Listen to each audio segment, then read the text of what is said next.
Good evening, everyone, and welcome to another episode of the Dog Walk, the almost daily, uncut, unedited, one take show where I take my two dogs, Misa and Daisy, out for their nightly walk and discuss whatever's been on my mind that day. I like to record in an unedited fashion because I really believe that that's the only way to be authentic, and that there's too much self-censorship, too much filtering, too much posing on YouTube, and I want you all, especially my son, to have a true glimpse into my mind. So that's why I don't edit my videos. But that being said, I do take the time to put in timestamps down below in the description of the video. So if you want to jump straight to the main topic, please use that to go to the part that interests you. Today's video is gonna be the fourth in the series on education. What are you smelling there? I wasn't expecting to make that many videos, and this might actually, on that topic, and this might actually not even be the last one. I'm gonna try to power through as many of my points as I could, because again, I wasn't expecting that I'd have that much to say, and I want to move on to other topics that are starting to pile up. But with that in mind, I'm gonna start to try to move my focus a little bit more towards the future education system, and linking that also eventually to when I do the big old summary to all the other future system topics that I've talked about in other videos, like the economy and the government systems that I've already talked about. So without further ado, let's start to talk about different ways that I think that we can get towards a better education system. I already described a little bit about it in the previous video, so I suggest that you watch that. Well, I suggest you watch all three other videos first, but let's go this way, Mr. One of the things that I had discussed in the previous video was the possibility or the idea of starting to record the best teachers around and use that as a source, or as our teaching tool for our children. Now, obviously, the next step to that, for anyone who's watched my channel before, knows where I'm probably going with this. It would be the use of AI to teach people. The great thing about AI is that, unlike videos, as the next step, it can be customized, right?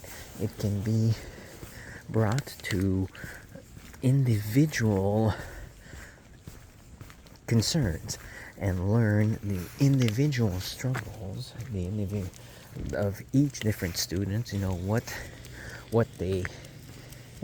teaching techniques they find they understand more easily. What topics do they struggle the most with? Maybe even changing the order of what is taught, customized to a specific student and to each specific student in order to maximize outcomes based on the constant data gathering that an AI can do. And this AI could stay with the child his entire lifetime, or his entire learning lifetime, so it really could over time much more optimized.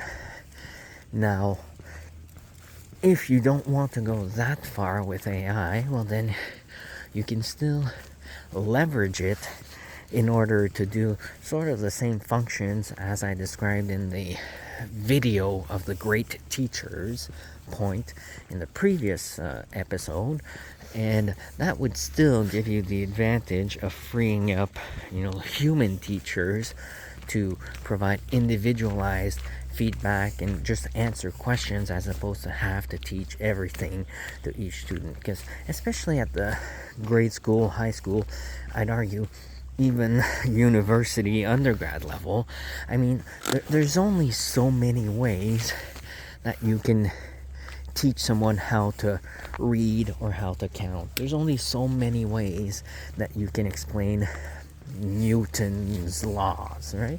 So really, there's no point in having thousands or millions of teachers doing the exact same thing in slightly different ways. And if it happens to be one of the topics that they struggle with a bit more, especially in grade school, where typically it's more, one teacher that teaches all the topics to their students, whereas in high school it's a bit more, a teacher will teach a specific topic to multiple classes. Let's free up all those people. Oh my, that's a suicidal rabbit. It's right there. It's like a foot from Mista. Can you see that? My God, that's a courageous bunny if I've ever seen one. I'm shocked that Daisy didn't bark and that Mista didn't immediately go for it. My God. Ooh. Sorry about that. Yeah, where was I? So yeah, you could free up all the actual humans to answer one-on-one questions, to provide a one-on-one attention to each student, which would free up so many resources, especially at the grade school and high school level. And yeah, I think that would really make our system better. Now, one idea or one thing that's always stuck with me that kind of represents this, or actually I should say, obviously if you have that, what I just mentioned with the AI and the videos, that enables you to do one of the things that I think would be the most important to better our education system, which is separating age from grade.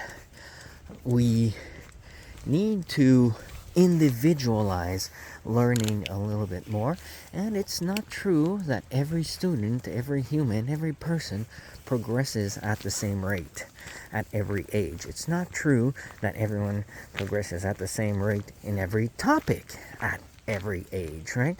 So we need to start to separate out the concept of grades from our physical age.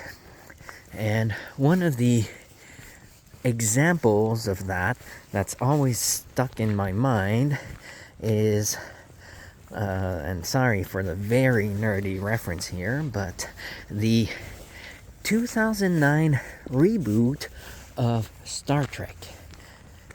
I know a lot of people aren't Trekkies or Trekkers. I prefer the term Trekkies. I know some people will, especially new school fans, will argue against that. But to me, Star Trek fans are Trekkies. Anyway, that's beside the point. In that movie, we see Spock, the Vulcan, as a young Vulcan, learning, and the way the Vulcans' learning or education system is set up is basically each student, each child is kind of in a little depressed bubble in the floor, and they are just learning one-on-one with an interface of computers and AIs and screens and all that. And there's some random invigilators or teachers just walking around, I guess, available to discuss whatever it is with the students or to ask questions. So that, to me, is almost, it's kind of a perfect visualization or example of the type of thing that I am talking about.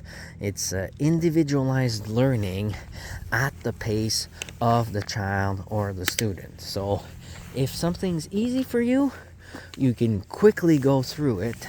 Come on, girls, what are you smelling? I'm waiting also a little bit because there's a car coming, yeah, so to me that's like almost an ideal way to teach, because everyone can progress at their own rate. There is one or two big issues with that. First being that humans aren't Vulcans, and not every child is a good student, which means that discipline could become an issue if the child just doesn't care and isn't interested, or starts to bother the child in the bubble next to them, right? So that's kind of the first problem, is when things are like that, how do you motivate a human child to be mature enough to go ahead with their own individual learning? And I will answer that concern in a little bit. I just want to mention the second one, which is, since everyone's individual in that stage, where do you get your social development, right? So that's kind of a problem that wouldn't apply to Vulcans, because they're all logical creatures, whereas us humans, we are very much emotional apes. And I don't think that girls were going this way. Sorry, they're used to going down that path, so they were both kind of aiming that way. No, we're going that way. I'm taking a different route today, just because there was a guy coming towards me when I was about to turn the corner. So anyway, since we're all emotional apes, how do we get around that problem?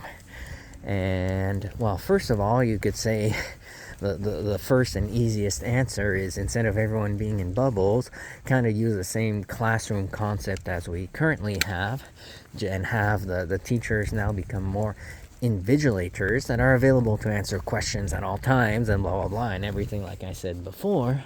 But they don't necessarily have to take an active role in teaching everything. Every student is looking at their own screen, learning at their own pace, etc. But there's still the adult presence to A, answer questions, and B, make sure that everyone stays on track. Girls, come on, stop. I don't know why they're suddenly both very much lagging behind me. But anyway, so yeah, that's one way you can get around it. And in that case, but also, I guess I should say, you still have sort of the social problem, right? So I think that you still need to have certain classes or certain things that will remain age bound. For example, let's say your physical education class or something like that. You can have the more arts related subjects, things like that. You can have more group activities that would allow you to have that socialization, or it could all be done through extracurricular activities, right? And these extracurricular activities will now become actually part of the curriculum, right?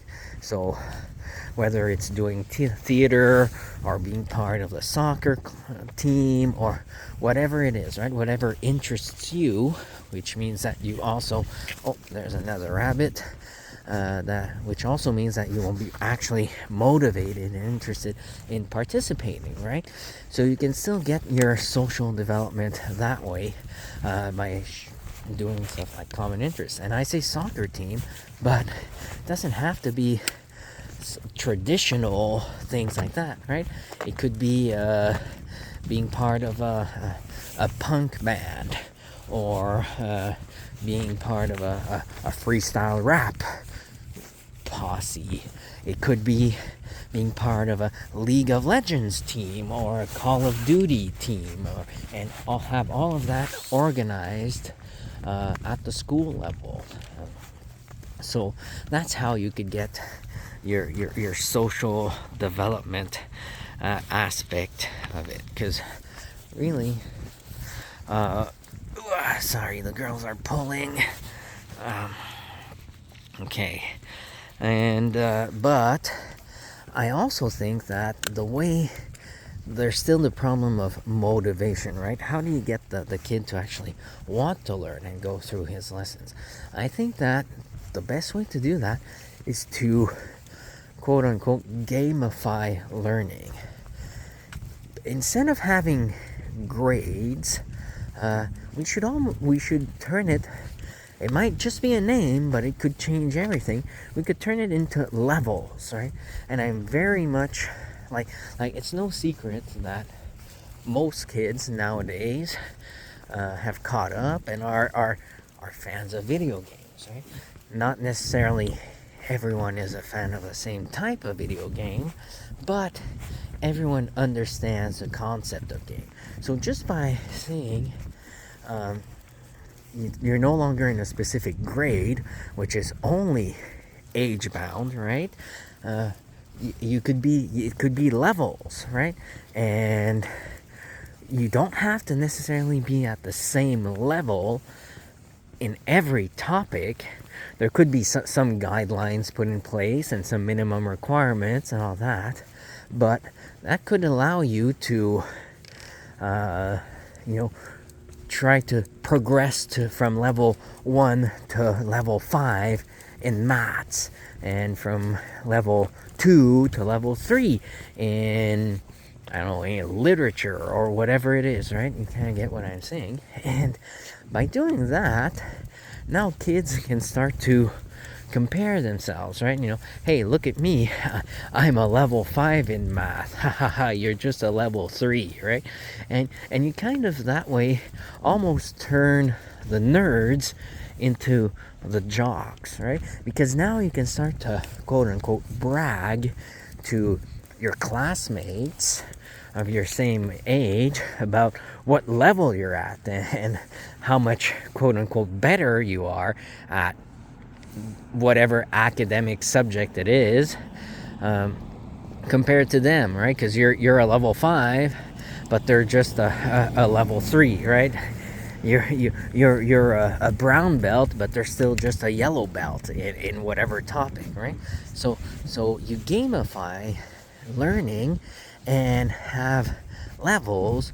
You could even, there's I think there's 3 main types of gamers, and sorry, I'm gonna take a little rhetorical detour, but hopefully it makes sense in the end.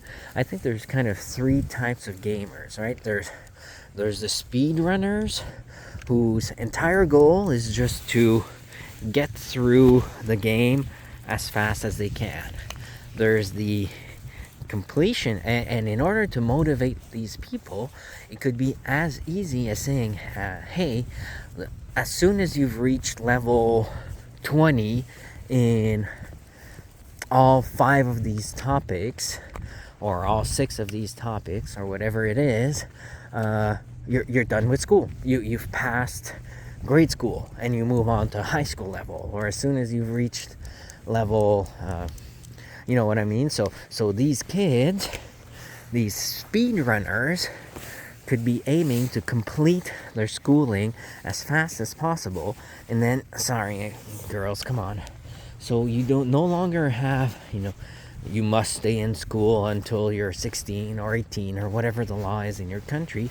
It's now you must stay in school until you've reached X level in these topics. So the speedrunners will want to get out as fast as they can, and they'll be able to do that through this system much more easily than just if you force them to stay in school until they're a certain age, at which point you don't even have to pay attention. You just have to be there, right, to fulfill a requirement. So it's actually much better to do it that way. That's sort of the first type of person. The next type of person or of gamer, I think, is the achievement chaser, right? So you can have some sort of rewards or basically achievement points. If you've ever been on any online game or any Xbox or whatever it is, you know what I'm talking about, right? So you can have achievements peppered throughout all the different topics to encourage certain students to to chase those achievements. And whether that is, the achievement can be just plain and simple, reach a certain level in a certain topic, or it can be progressed by X amount of levels within X amount of time, or discover this weird thing, or pursue extra research into a specific thing that's not part of the core curriculum, but that's related to what they've learned, and get achievement points that way. And then kids can start to compare achievements and all that stuff, and that's another way for them to brag or to become motivated. Girls, we're going this way, we're going straight. And finally, which is very different from the speedrunners motivation, right? And finally, there's the completionist gamers, right? And for those, I think it's very easy to motivate them, right? You're trying to sort of like achievement chasers. They will stay in school until they reach 16 or 18 or whatever age it is, but they won't just stop at having achieved X level in 5 topics, right? They're going to try to get all the levels in all the topics before they get out of school.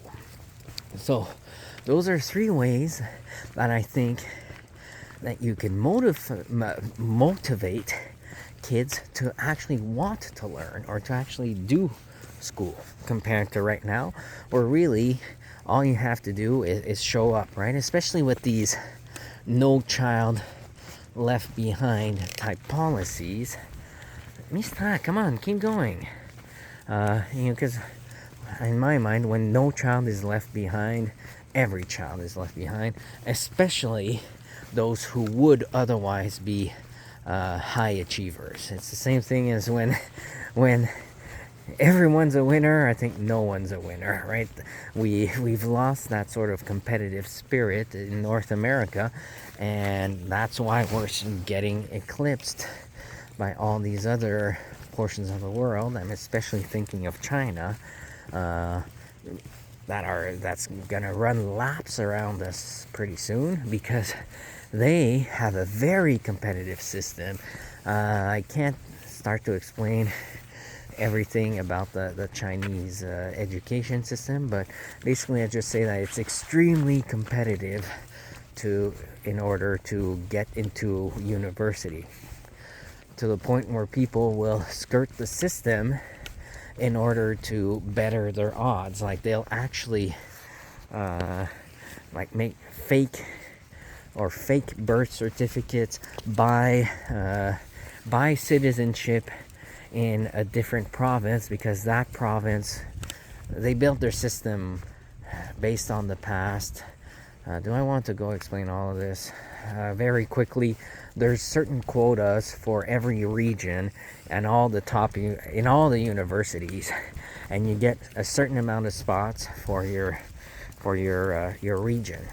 And those spots were established way back in an old imperial era, and they were never changed since. So I think that's one of the places where China really is bad, sorry to say, insofar as I think they should revise those quotas and readapt them, because a place like the capital had a bunch of spots, because that's where in the past all the noble educated sons and all that lived, right? Whereas nowadays girls want to go that way. Whereas now populations have shifted, so I really think they should reevaluate the quotas and redistribute them so that they're representative of their current population and current needs, as opposed to the population and needs of the aristocrats of 500 years ago, or whatever it is. But anyway, point is that China is super competitive, whereas in our world, everyone's a winner, which in my mind makes everyone a loser. But anyway, I won't go far down that path anymore. Because we need to realize that our as I said in the previous video, right? What makes a good student?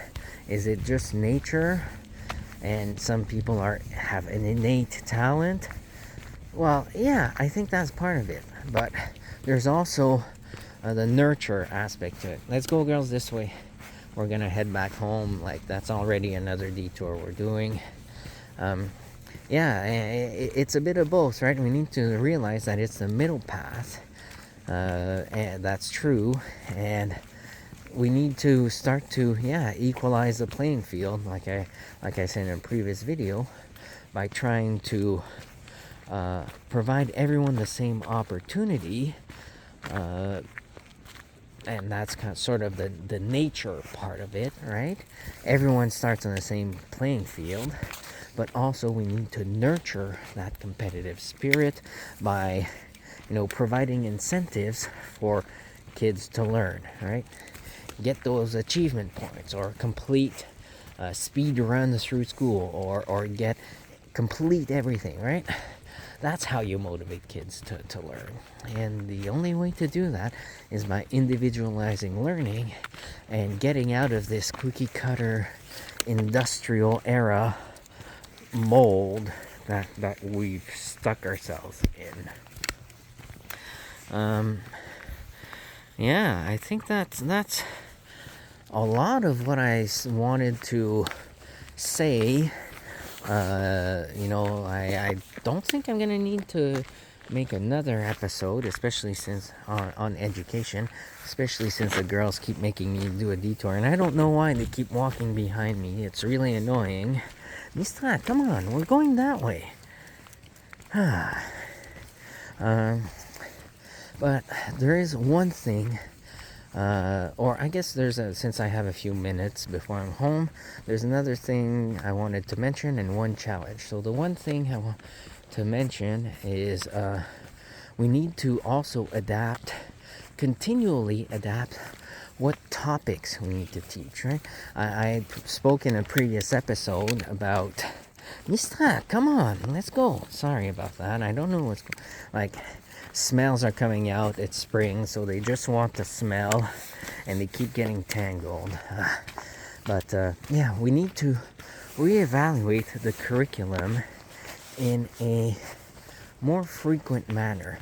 We need to adapt what we teach our children to things that are actually useful. And when I say actually useful, I'll just remind you, as yesterday or the previous one, I explained why I think that even math is useful on a day-to-day basis, and because it teaches logical and critical thinking, right?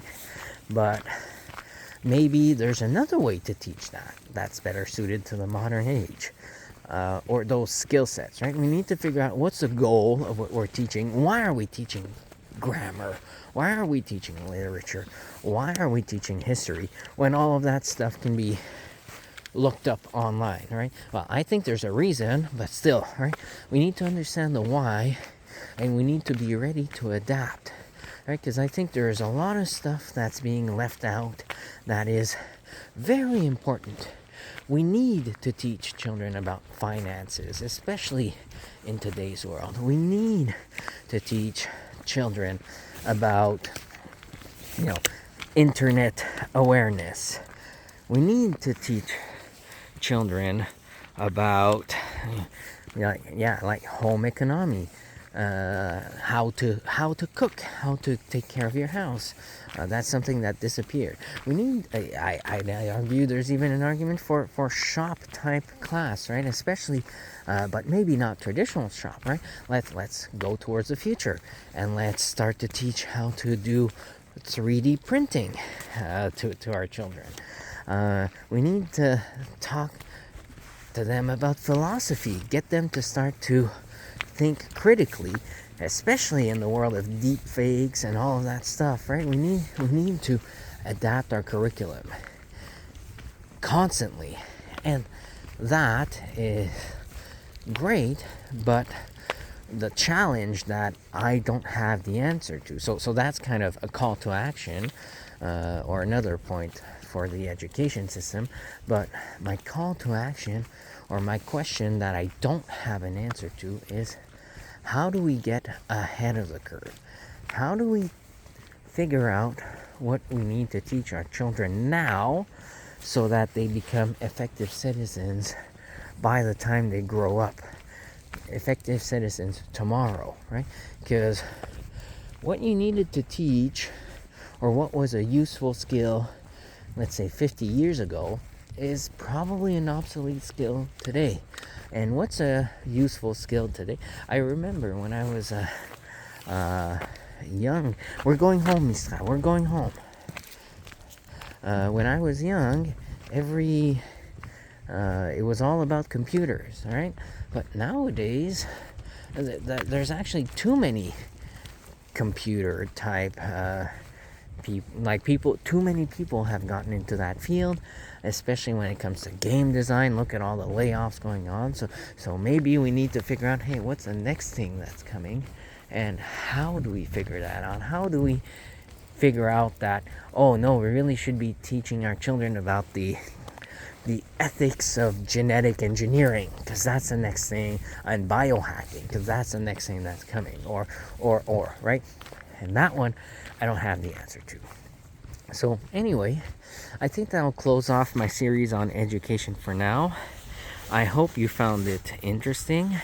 I am very much looking forward to hearing any comments you may have, whether it's about the first things I talked about, like Montessori, and do you have any experience with that, or the adult education model that I presented, or really anything.